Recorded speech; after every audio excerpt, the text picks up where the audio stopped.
अश्वमेध यज्ञ में घोड़ा छोड़ा जाता है। उस घोड़े को जिस राज्य से निकले पूजन करके नमस्कार कर दे तो युद्ध नहीं होगा, माना जाता है वो परास्त हो गया। अगर घोड़े के साथ थोड़ी भी छेड़खानी की तो युद्ध होगा और उस बलवान राजा उसे बंदी बनाएगा। तो उस घोड़े को इंद्र ने चुरा लिया अश्वमेध यज्ञ के। पता ही नहीं चला कि किस राजा ने घोड़ा बंदी बनाया, क्योंकि इंद्र ने चुरा लिया, किसी राजा ने नहीं। उस समय महारानी सुमति के गर्भ से उत्पन्न हुए सगर के पुत्रों ने अपने पिता के आज्ञानुसार घोड़ा सारी पृथ्वी छान डाली, ढूंढा पर कहीं नहीं मिला।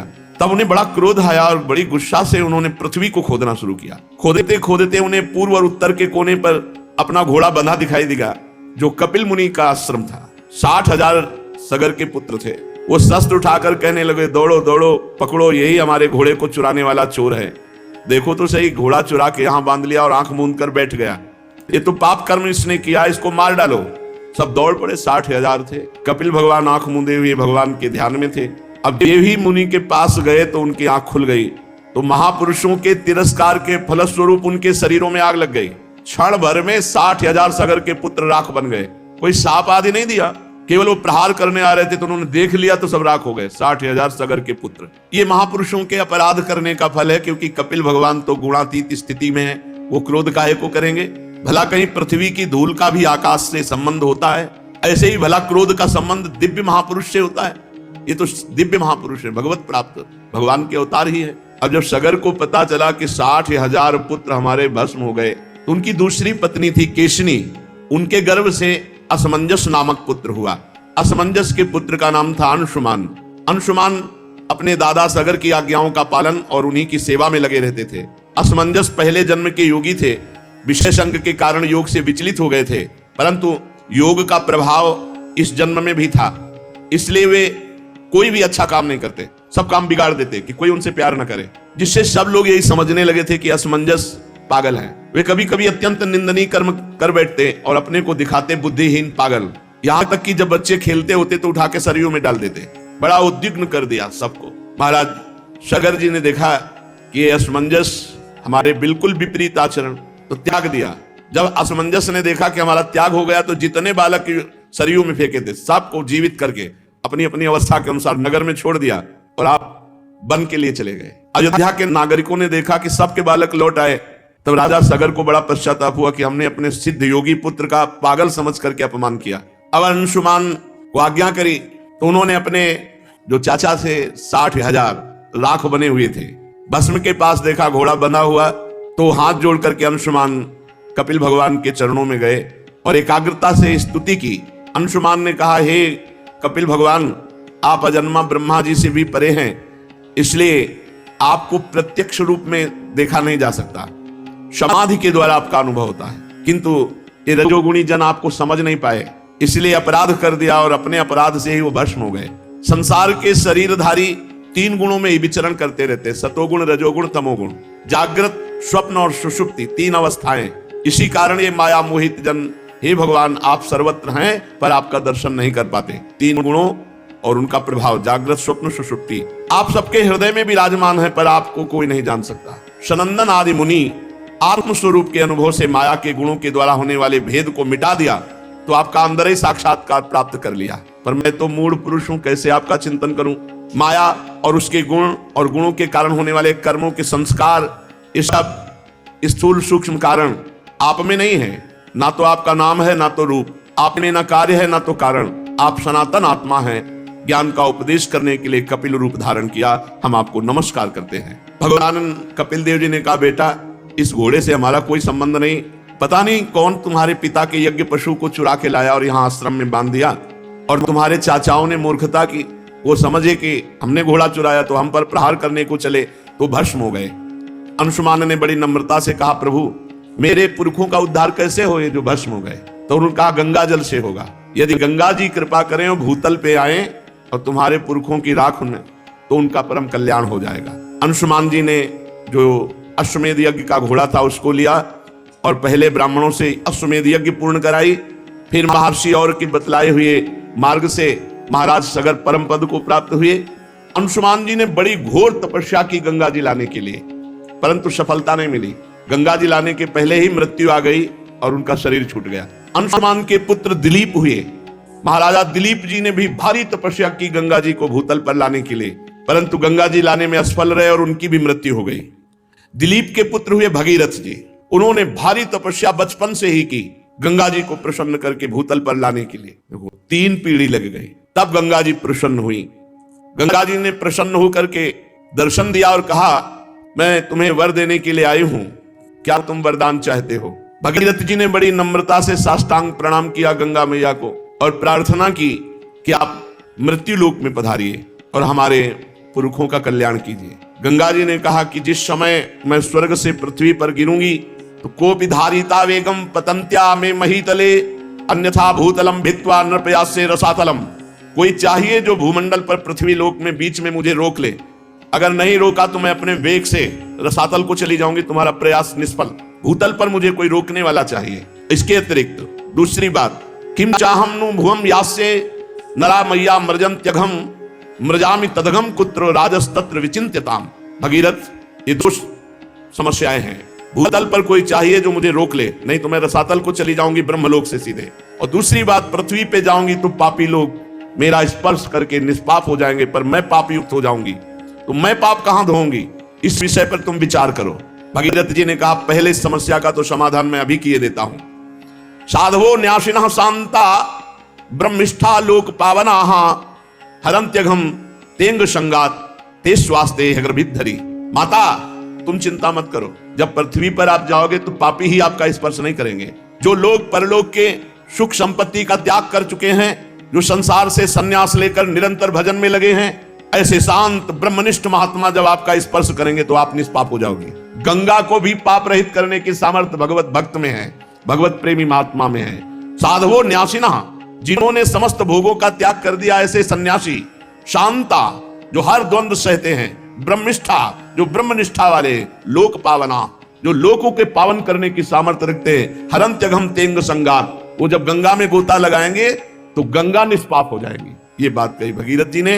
वो अपने अंग स्पर्श से, हे गंगा, तुम्हारे पापों को नष्ट कर देंगे, क्योंकि उनके हृदय में अगरूप अघासुर को मारने वाले भगवान श्री कृष्ण का निरंतर चिंतन होने के कारण भगवान वहां प्रकाशित हो जाते हैं। हृदय में भगवान कब प्रकाशित होते हैं? निरंतर चिंतन करने के कारण। और दूसरी बात कि तुम्हारा वेग रसातल में भेद कर चला जाएगा तो नहीं माता। बीच में ही धारयिष्यति ते वेगम रुद्रस्त्वात्मा शरीरिणाम यस्मिन नोतमिदम प्रोतम विश्वम साटीव तंतुषु। तुम चिंता ना करो, मैं रुद्रदेव की तपस्या करूंगा। भगवान शंकर से कहूंगा, ब्रह्मलोक से जब तुम गिरोगी तो तुम्हें बीच में ही रोक लेंगे। तो गंगा जी ने सोचा कि महादेव जी किस में रोक लेंगे मुझे, देखते हैं। तो गंगा जी ने जब ही ब्रह्मलोक से ऐसी विशाल धारा गंगा जी की, भगवान शंकर ने जटा खोल दी। जटा कटा संभ्रमम भ्रमण नीलम पर निर्झरी विलोलवी चिवल्लरी विराजमान मूर्धनी, और बांध लिया जटाओं। गंगा की धारा को जटाओं में लपेट लिया। भगीरथ ने कहा, महाराज नीचे कुछ बूंद तो गिरे, नहीं तो हमारे पुरखे तो वैसे ही रह गए। तब एक जटा खोली तो 3 गंगा के स्वरूप हुए। अलकनंदा भागीरथी मंदाकिनी। अलकनंदा स्वर्ग गंगा, पाताल गंगा मंदाकिनी, जो अनुसुईया जी के आश्रम में प्रकाशित हुई चित्रकूट में। और भागीरथी तो पावन, त्रिभुवन पावनी श्री गंगा जी भारत देश को पावन करते हुए, हिमालय से देश को पावन करते, आगे आगे भागीरथ जी चल रहे हैं और पीछे गंगा जी चल रहे हैं।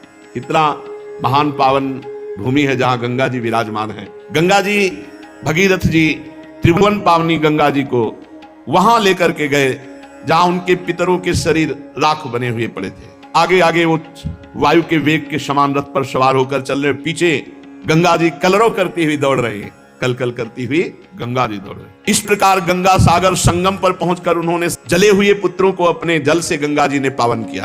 यद्यपि सगर के पुत्र ब्राह्मण के तिरस्कार से भस्म हुए थे, अपराध हुआ था, लेकिन ये गंगा जी की महिमा है कि ऐसे महत अपराधी को भी परम पद प्रदान किया अपने जल के स्पर्श मात्र से। केवल गंगा जल का जे ही उनके शरीर की राख से स्पर्श हुआ कि सब के सब परम पद के अधिकारी बन गए। जय हो भारत भूमि की, जहां ऐसी पावन गंगा जी।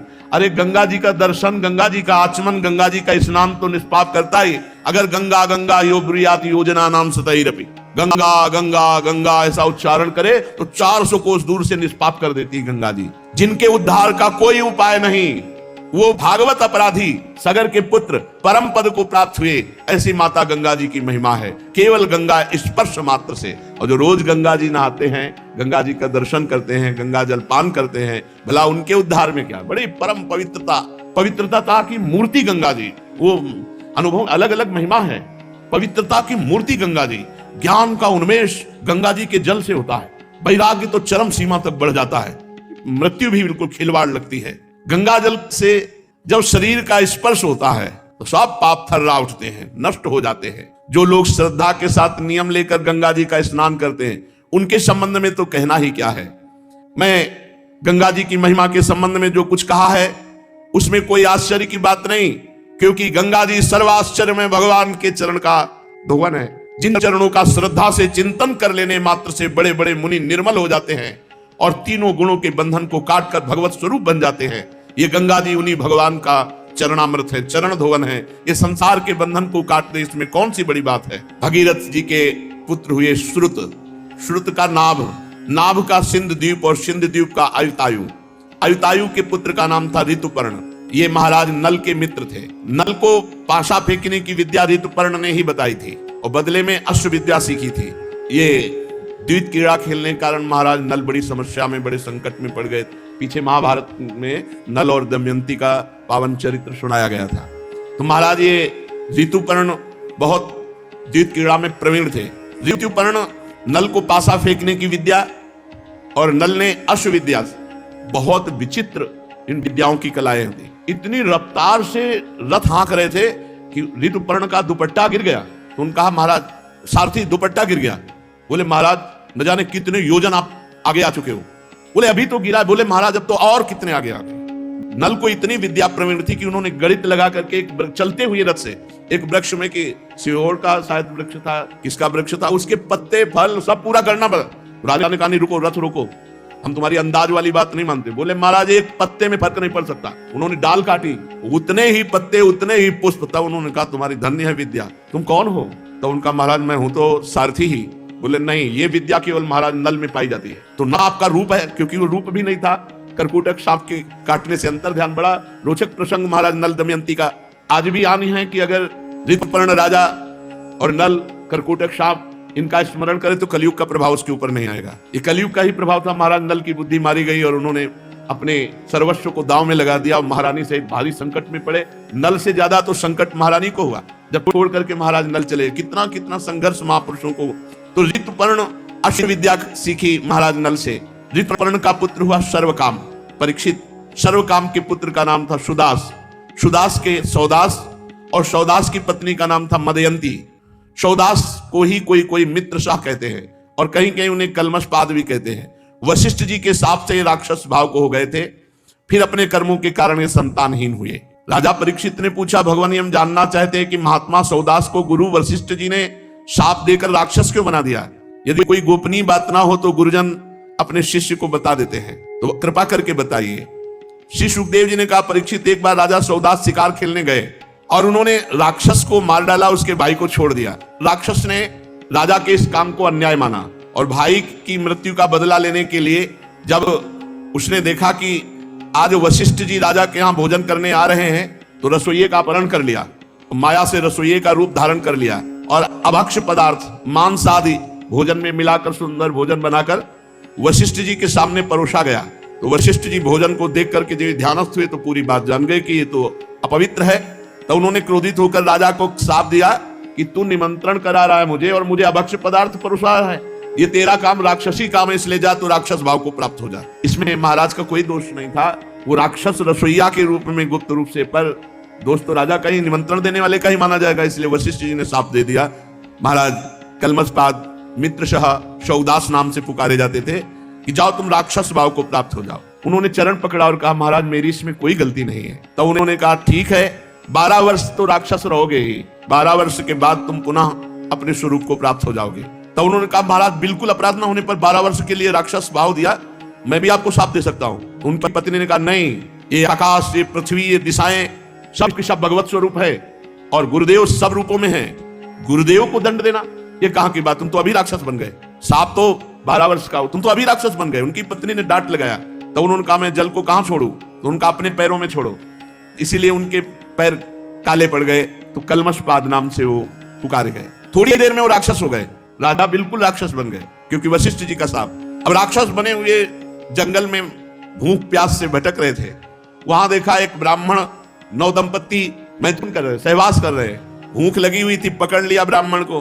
ब्राह्मण पत्नी ने कहा, अभी हमारे संतान का योग था और आप राजा हो, आप राक्षस नहीं हो, आप महारथी हो, आपको अधर्म नहीं करना चाहिए, मेरा पति दे दो, क्योंकि मुझे संतान की कामना है। लेकिन सांप के वशीभूत उन्हें कुछ सुनाई नहीं दे रहा। खा डाला ब्राह्मण को, जैसे कोई मूली गाजर खाए ऐसे खा डाला। ब्राह्मण तपस्याशील सद्गुण संपन्न था। राजा सांप के वशीभूत होकर उसे खा डाला। श्रेष्ठ ब्रह्म ऋषि पति का ये वध देख करके उसको और क्रोध आ गया और उसने कहा, मेरे को भी खा, क्योंकि मेरा पति जब ले लिया तो मेरा जीवन किस काम का। बहुत रोने लगी। महाराज ने कहा, मुझे कुछ सुहाई नहीं दे रहा है, मेरे अंदर राक्षस भाव जागृत हो चुका है, मैं तुम्हें भी खा जाऊंगा, पर अभी मेरी भूख नहीं लगी, मैं कोई दया करके नहीं छोड़ रहा हूं, मेरी बुद्धि काम नहीं कर रही, वशिष्ठ जी के शाप से मैं राक्षस हो चुका हूं। ब्राह्मणी ने क्रोध करके राजा को शाप दे दिया, अरे पापी, मैं जब काम से पीड़ित थी ऐसी अवस्था में मेरे पति को खा गया, इसलिए जब तू स्त्री सहवास करना चाहेगा तो तेरी मृत्यु हो जाएगी, ये मैं शाप देती हूँ। वो ऐसे बेचारे सांप पे परेशान थे और सांप ऊपर। चलो कलयुग में सांप ही नहीं है, बहुत बचत है। 12 वर्ष बीतने के बाद जब तू सांप से मुक्त होगा और अपनी पत्नी के पास जाएगा, उस समय मेरा सांप काम करेगा। अब वो इसलिए राक्षस भाव को प्राप्त हुए। अब राक्षस भाव में सांप मिल गया कि गृहस्थी लायक नहीं रह गए। उन्होंने इतना दिमाग काम कर रहा था, ये सांप याद रखा और जीवन में कभी गृहस्थ सुख नहीं भोगा महाराज कलमशपाद, इसलिए वो संतानहीन हो गए। 12 वर्ष के बाद वशिष्ठ जी ने संतान प्रदान की। 7 वर्ष तक गर्भ धारण किया, परंतु बच्चे नहीं हो रहा था। वशिष्ठ जी की कृपा से गर्भाधान तो हुआ, पर 7 वर्ष तक बालक नहीं हुआ। तो वशिष्ठ जी ने एक पत्थर उठाया और पेट पर आघात किया। पत्थर को शास्त्रीय भाषा में अस्म कहते हैं। अस्म से चोट करने के कारण वो बालक प्रकट हुआ, तो अस्मक कहलाया। ये बहुत चक्रवर्ती सम्राट हुए अस्मक जी। जब परशुराम जी पृथ्वी को क्षत्रियहीन कर रहे थे, तब अस्मक जी को ही छुपा लिया गया था। इन्हीं को नारी कवच कहते हैं। इन्हीं से फिर आगे चलकर क्षत्रिय वंश का विस्तार हुआ। मूलक के पुत्र हुए दशरथ, दशरथ के एडविड, एडविड के राजा विश्वसा, विश्वसा के खड़वांग हुए। महाराज खड़वांग ऐसे महावीर थे, इन्हें कोई जीत नहीं सकता था। देवताओं की प्रार्थना से दैत्यों का वध किया महाराज खड़वांग ने। और जब देवता बहुत प्रसन्न हुए तो पूछा, आपको जो वरदान चाहिए मांग लो। तो खड़वांग ने कहा, मेरी आयु कितनी बची है? तो उन्होंने कहा 2 घड़ी 48 मिनट। अरे मेरा जीवन केवल राजकाज में और युद्ध में इतने में जाता रहा।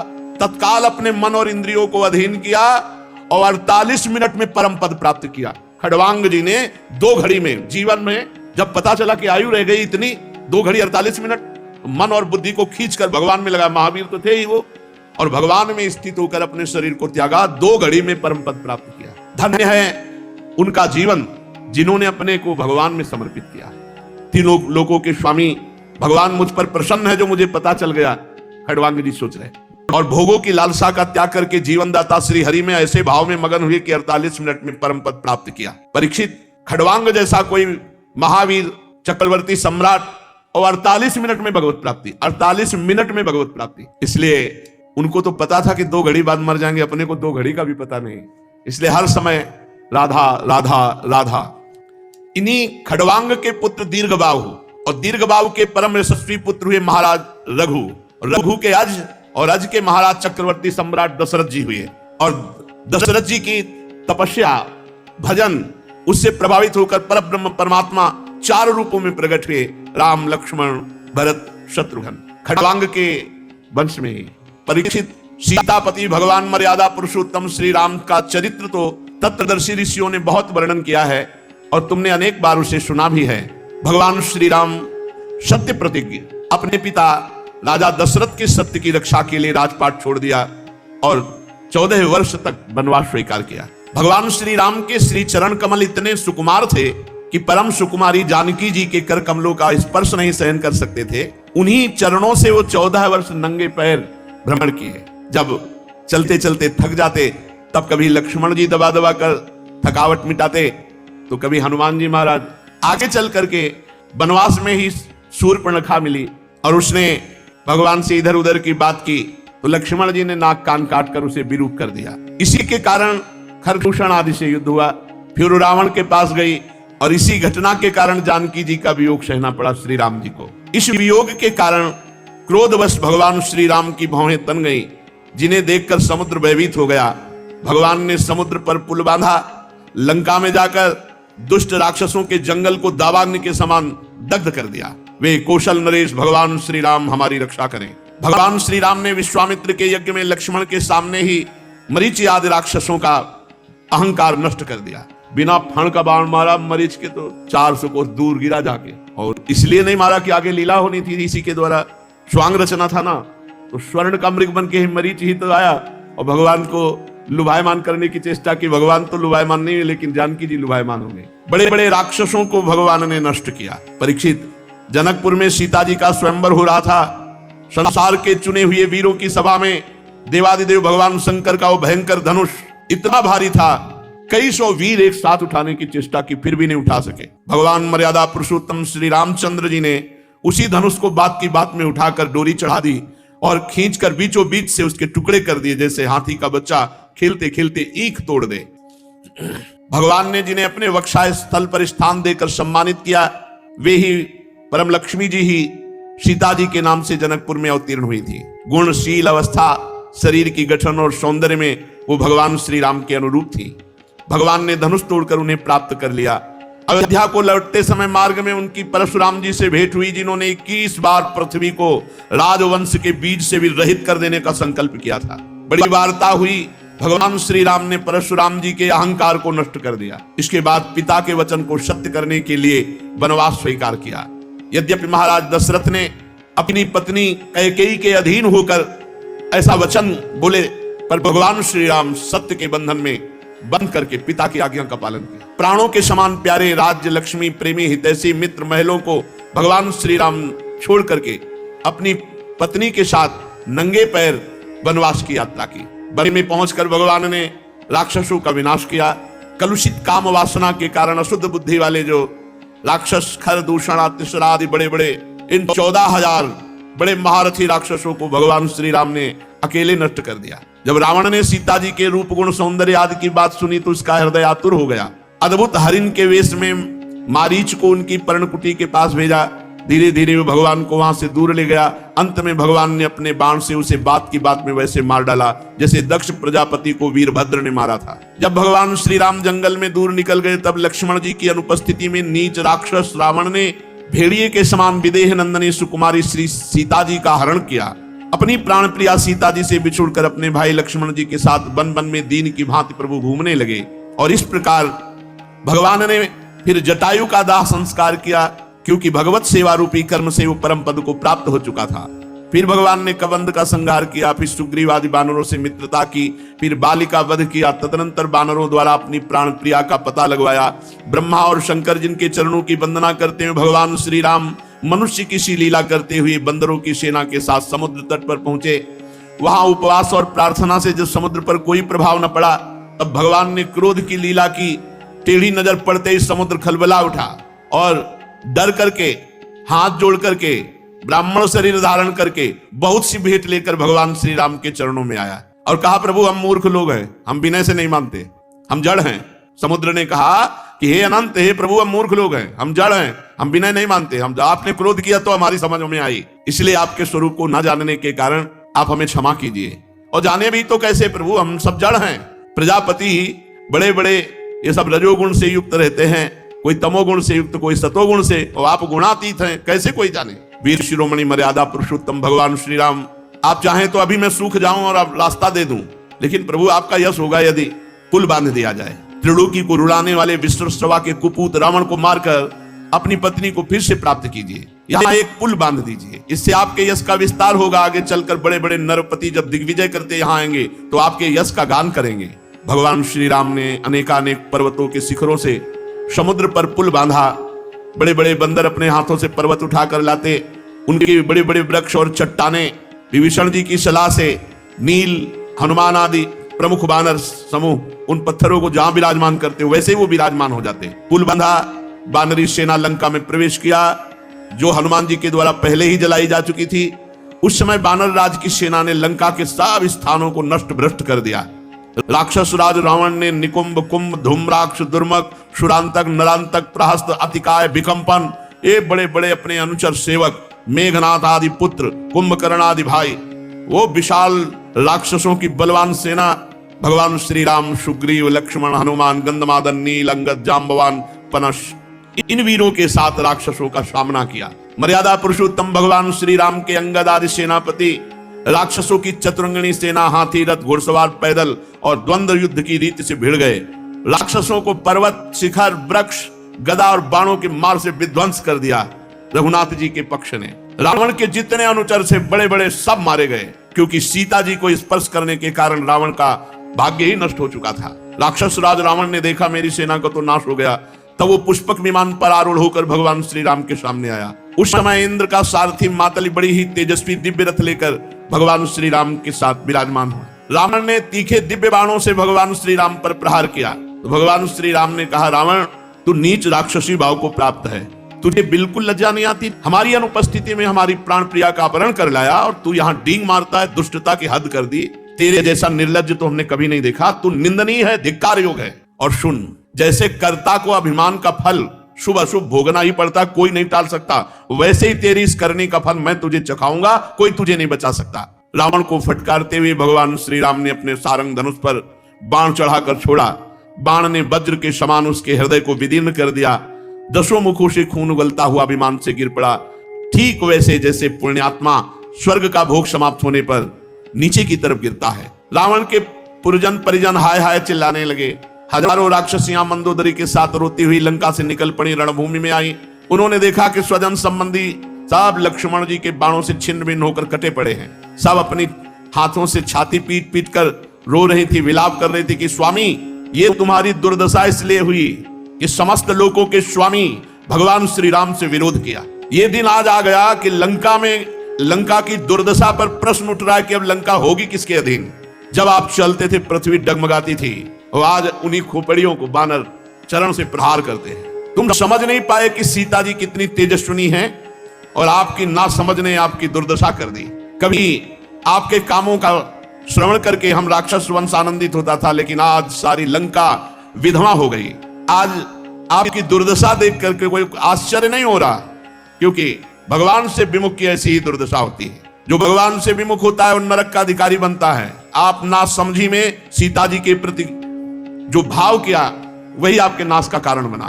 कौशलाधीश भगवान श्री राम से विरोध, उसी का फल यह है। और भगवान की शरण में विभीषण जी गए तो देखो सर्वोत्तम पद प्राप्त किया, भगवान का दुलार प्राप्त किया। ऐसे सब मंदोदरी आदि विलाप कर रही थी। भगवान श्री राम ने आज्ञा करी विभीषण जी को कि अपने स्वजन संबंधियों का पितृ तर्पण करो, अंत्येष्टि क्रिया करो। इसके बाद भगवान श्री राम ने अशोक वाटिका के आश्रम में अशोक वृक्ष के नीचे बैठी हुई जानकी जी को देखा, जो भगवान के प्रेम में, विरह में अत्यंत दुबली हो गई थी। अपनी प्राण प्रिया श्री सीता जी को अत्यंत दुख में देखकर भगवान श्री राम का हृदय प्रेम और कृपा से भर गया। भगवान समीप गए, जानकी जी ने दर्शन प्राप्त किए, मुख कमल खिल उठा। भगवान ने विभीषण को राक्षसों का स्वामी, लंकापुरी का राजा, 1 कल्प की आयु, इसके बाद साकेत धाम में आने की बात निहाल कर दिया। भगवान पुष्पक विमान पर विराजमान होकर लक्ष्मण तथा सुग्रीव एवं हनुमान जी के साथ 14 वर्ष का व्रत पूरा हो जाने पर अयोध्या नगर की यात्रा की।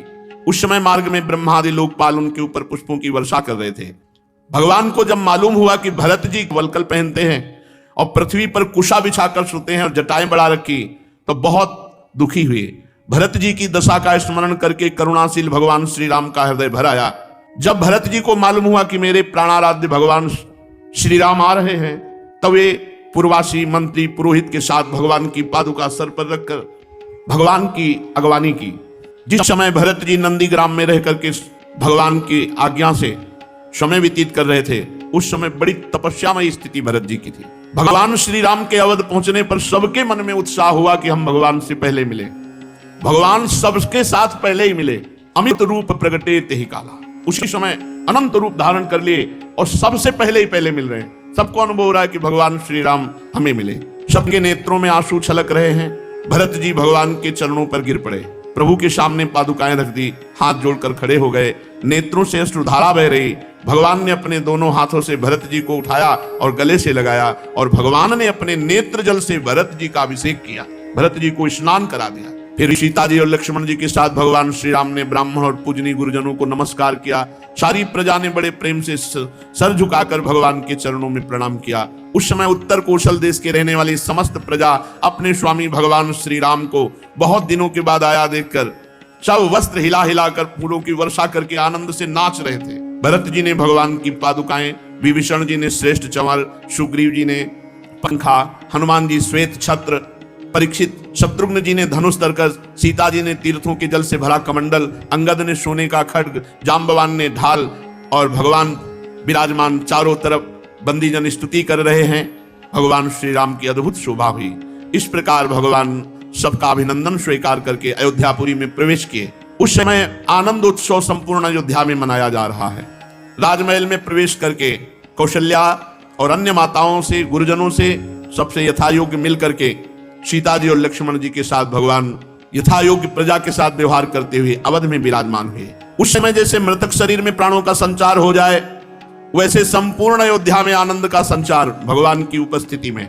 इसके बाद माताओं ने भगवान श्री राम का हृदय से लगाकर आंसुओं से अभिषेक किया। वशिष्ठ जी ने दूसरे गुरुजनों के साथ विधि पूर्वक भगवान की जटा उतराई और जैसे बृहस्पति जी ने इंद्र का अभिषेक किया, वैसे ही चारों समुद्रों के जल से भगवान श्री राम का अभिषेक हुआ। भगवान श्री राम सिर से स्नान करके जो ही सुंदर वस्त्र, पुष्पमालाएं और राज रूप धारण किया, मोहित हो गई पूरी अयोध्या। जानकी जी सहित संपूर्ण अयोध्या मोहित हो गई जिस समय भगवान श्री राम वस्त्र अलंकार धारण किए, स्नान आदि करके, जटा उतरा करके। भरत जी बार बार चरणों में गिर करके भगवान श्री राम को राज सिंहासन स्वीकार करने के लिए प्रार्थना की। भगवान ने अपने पिता महाराज दशरथ जी के समान प्रजा का पालन किया। परीक्षित समस्त प्राणियों को सुख देने वाले परम धर्मज्ञ महान यशस्वी भगवान श्री राम अवध के राजा हुए। त्रेता युग में ऐसा लग रहा था सतयुग पधारा है। उस समय वन, नदी, पर्वत, वर्ष, द्वीप, समुद्र सब के सब कामधेनु हो रहे थे। जिसको जो चाहिए वो सब प्रदान करते थे। इंद्रियातीत मर्यादा पुरुषोत्तम भगवान श्री राम के राज्य काल में किसी को शारीरिक या मानसिक चिंता नहीं होती, शारीरिक रोग नहीं होते, अकाल मृत्यु नहीं होती, बुढ़ापा नहीं आता, किसी को दुख, शोक, भय, थकावट नाम मात्र की भी नहीं थी, किसी को मरने का भय नहीं रह गया था, सब मृत्यु विजयी थे। भगवान श्री राम ने आजीवन एक पत्नी व्रत धारण किया। भगवान श्री राम के पावन चरित्र जो श्रवण करेगा वो इसी जन्म में परम पद को प्राप्त होगा। सती शिरोमणि सीता जी ने अपने पति के हृदय के भाव का सदैव पोषण किया। प्रेम और सेवाशील से अपने पति को वश में कर लिया, अर्थात भगवान श्री राम को अधीन कर लिया। भगवान श्री राम जी का पावन चरित्र, भगवान श्री राम ने वशिष्ठ जी को आचार्य बनाकर बहुत से आत्मस्वरूप यज्ञों का यजन किया। भगवान श्री राम ब्रह्म ऋषियों को अपना इष्ट देव मानते थे। उनका हृदय द्रवित रहता था, क्या दे दे, ये भगवान का स्वभाव है, द्रवित रहता, क्या दे दे। हृदय में स्नेह, द्रवण क्रिया, सबको देने की भावना, ये भगवान श्री राम है। हमारा मन ही नहीं होता तो क्या, चलो देखो जीवन का यही समय सार्थक जा रहा है और तो सब प्रपंच है। भगवान की चर्चा, भगवान का नाम, ऐसा लगता है कि कुछ और हो ही ना। चित्त का प्रभु में निरंतर डूबना, बस ये ऐसा थोड़ी लग रहा है कि कल की चर्चा हो रही है, ऐसा लग रहा है अभी चर्चा हो रही है, अभी अभी प्रभु के साथ। और ये थोड़ी कि राम जी और श्याम जी में कोई अंतर, वही श्याम जी में, वही हमें तो अंतर नहीं दिखाई देता। हमें तो बस अंतर अगर गौर से देखें तो इनकी ग्रीवा सीधी रहती है, तो थोड़ा टेढ़ी रखने में क्या एक ही बात है, वही राम जी है, वही श्याम जी से चर्चा आगे। श्री राधा वल्लभ लाल की